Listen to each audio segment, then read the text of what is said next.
Following a not so great night for Bernie Sanders in the primary election against Joe Biden, Sanders decided to address his supporters and also, in my opinion, give Joe Biden a message in regard to what he needs to do in the next Democratic debate in order to unify Democratic voters. That means to unify Bernie Sanders supporters with Biden supporters. With that said, let's take a quick look at how he started the speech. And I think that this is an incredibly important part that the mainstream media, for some reason, pretends doesn't exist. But this is what his top priority is. Take a look.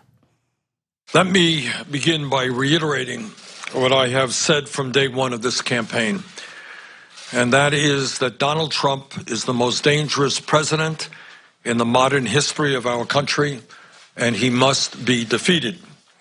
Tragically, we have a president today who is a pathological liar and who is running a corrupt administration. He clearly does not understand the Constitution of the United States and thinks that he is a president who is above the law. In my view, he is a racist, a sexist, a homophobe, a xenophobe, and a religious bigot. And he must be defeated, and I will do everything in my power to make that happen. So I think that part of his speech is important because he is signaling to the establishment and also to his voters that it's important that we defeat Donald Trump. And I'm willing to do anything and everything to make that happen, even if Biden ends up being the nominee. And to be honest with you, for the remainder of the speech, he makes it clear that he thinks that Biden is likely to be the nominee. And he also talks about what Biden needs to do and what he needs to address in order to appeal to Sanders supporters. And make no mistake, he needs Bernie's supporters in order to defeat Donald Trump. So look, I'm gonna give you evidence for why I think that, but go ahead, Cenk. Yeah, so I think, first of all, I like that he started with that assuages some of the mainstream media. And yes, somebody went on CNN and was like, well, okay, good. At least he wants to beat Donald Trump. Of course he wants to beat Donald Trump. Of course he does. Trump's a monster. I hate that they pretend that that's an open question. But all right, so good, he addresses that. Number two, this whole unification with the Biden side is both obvious and nonsensical at the same time. It's obvious because I hope we all want to beat Trump. I want to beat Trump desperately. On the other hand, it's nonsensical because Biden can change his rhetoric, and he will because he's a politician. It doesn't mean a damn thing. He's not going to do any of those things. So we're playing an empty game here. The real game is, can Biden stay on his feet for 2 hours on Sunday night? He has the lowest bar ever in political history. He just has to not melt down and walk off the stage. And if he can avoid a meltdown, yes, he will likely be the nominee, and it's over, right? But I'd like to see him mano a mano, speak for an hour of the 2 hours, and see how he does. We should all see how he does, because he's gonna have to do that with Trump several times, and for 8 straight months, he's gonna have to carry this party. God help us all. Look, I absolutely agree with you, and I don't think that this is a done deal. So don't misrepresent or misinterpret what I'm trying to say. But at the same time, I do genuinely believe that Bernie's top priority is to beat Donald Trump. And I think what he's doing right now is setting the foundation necessary to unify Democratic voters in order to make that happen, in case he doesn't win the nomination. Yeah, sure, of course. So with that said, I want to go to video A3 because this is where he starts talking about how his progressive policies certainly resonate with the majority of voters, but there's this one issue that voters are most concerned about, and that's why Biden right now is beating him delegate-wise. Take a look.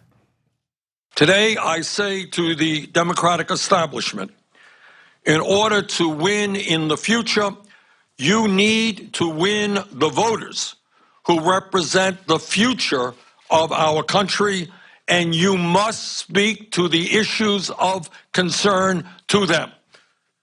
You cannot simply be satisfied by winning the votes of people who are older.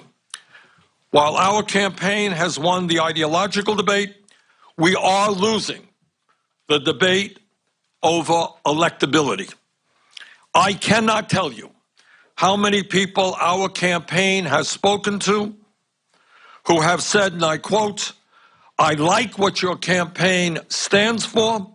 I agree with what your campaign stands for, but I'm going to vote for Joe Biden because I think Joe is the best candidate to defeat Donald Trump." End of quote. We have heard that statement all over this country.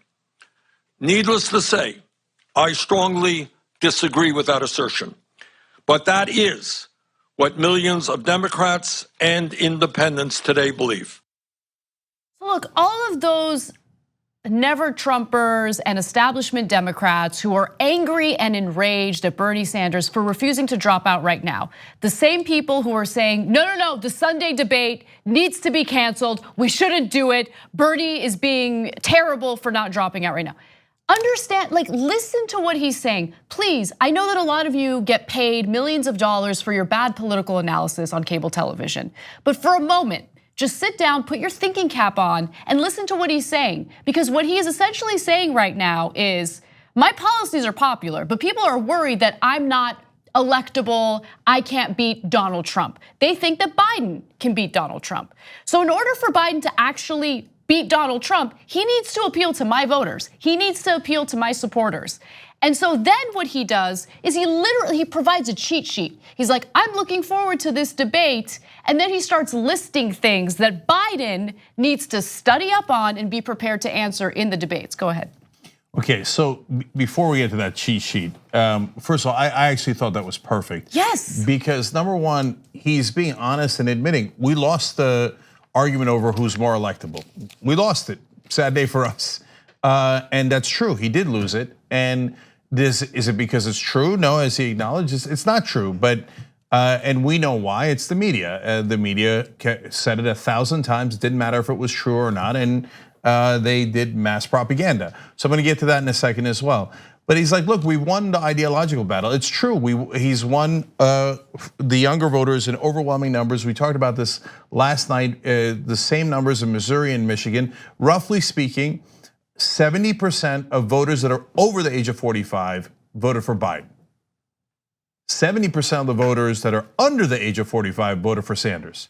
Have you ever seen a divide that stark ever in American politics? I don't know that I have. That means, yes, the Democratic Party leadership and establishment is still winning because older voters vote more, that's true, and they're holding on to that power for now. But tick, tick, tick, tick, tick, tick, tick, tick. So the voters under 45 are all on our side.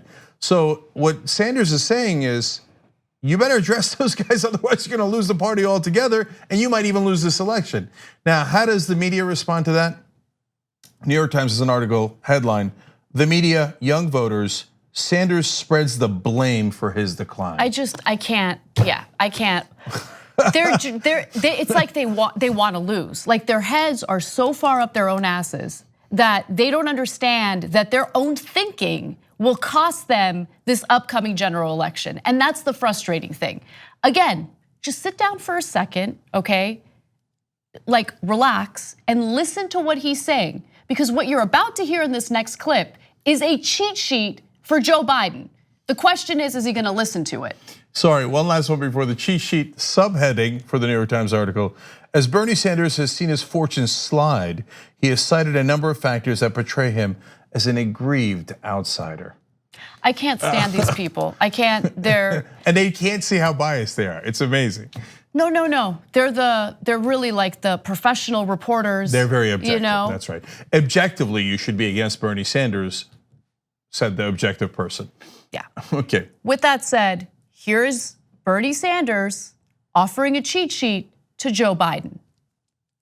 On Sunday, I very much look forward to the debate in Arizona with my friend Joe Biden. And let me be very frank as to the questions that I will be asking Joe.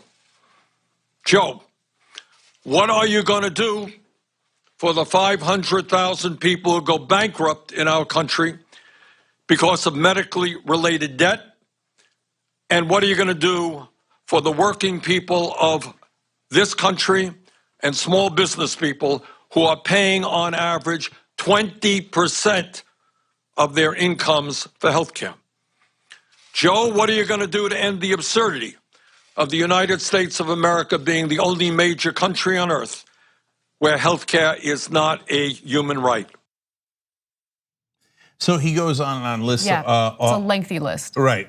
Now, he's doing two things there. Yes, you're right. It's a softball. He's like, Joe, it looks like you're going to be the nominee. Can you at least have your staff come up with answers in time for Sunday for these questions so that you could unite the party, Joe? So you can earn votes that you need to defeat Donald Trump.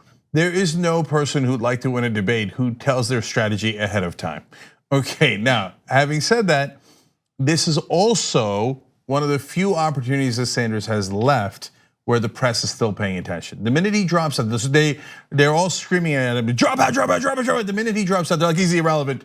Never speak to him again. Don't bother having him on. Don't ever cover any of his speeches, right? So this is one of the few remaining speeches, if things remain normal, that he'll have left. So he's laying out great questions that no one has answers to. And by the way, Joe Biden can take a year to figure out the answers. He's still not gonna have them.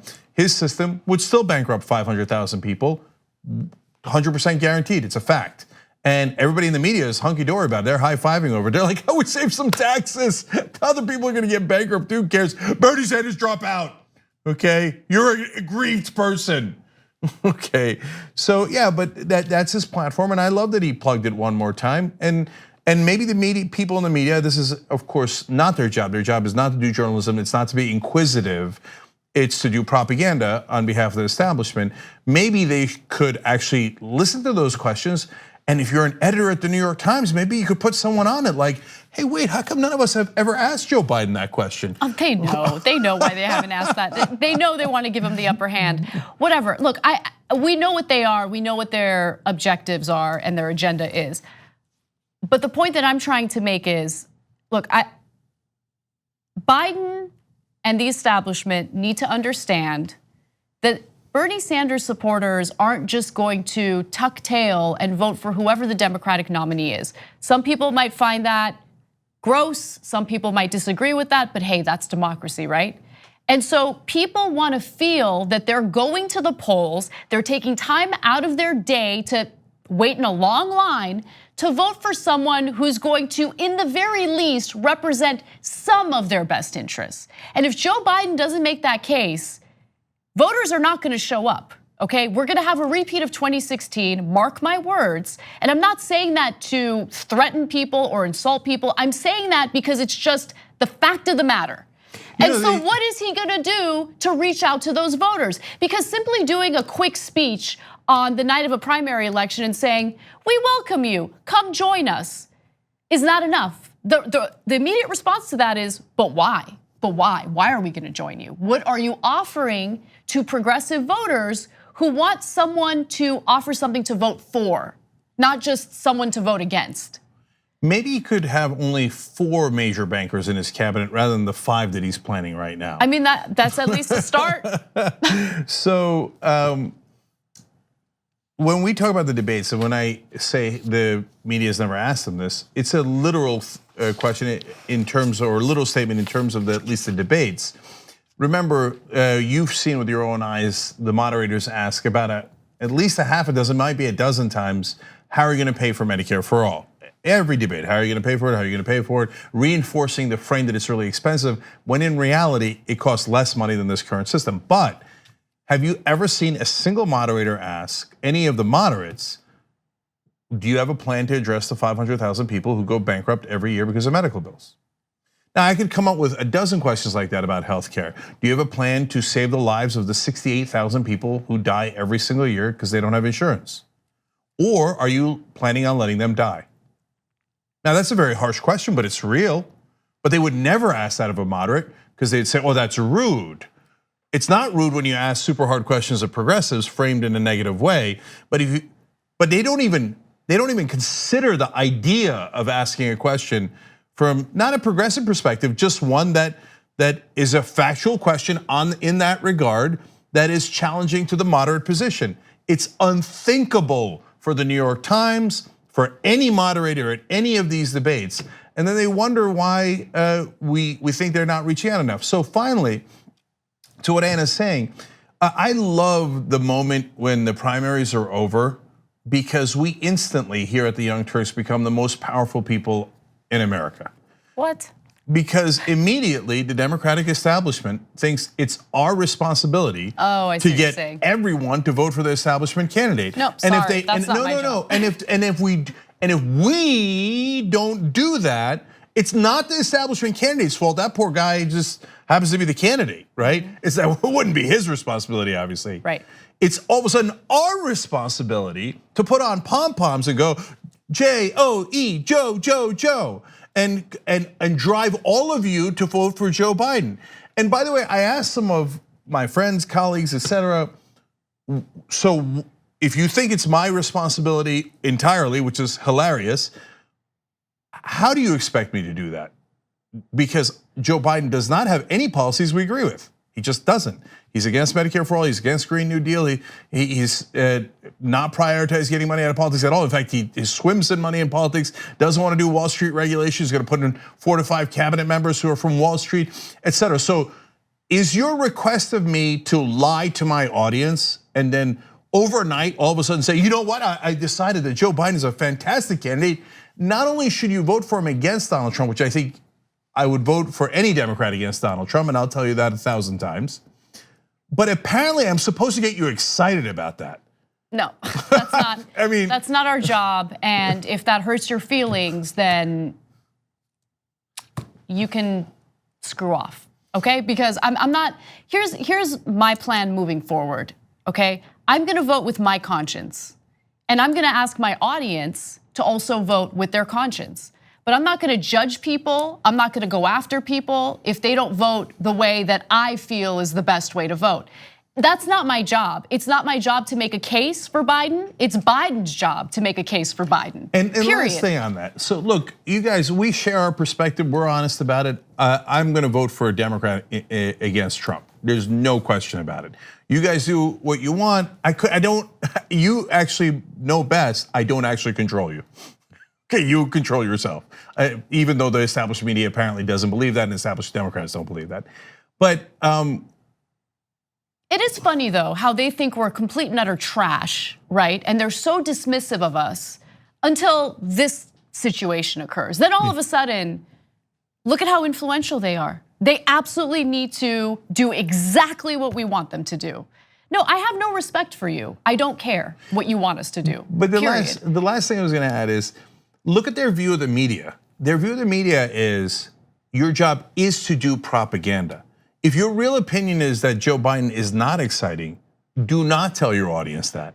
Tell your audience something you don't believe because you must help the Democrats win.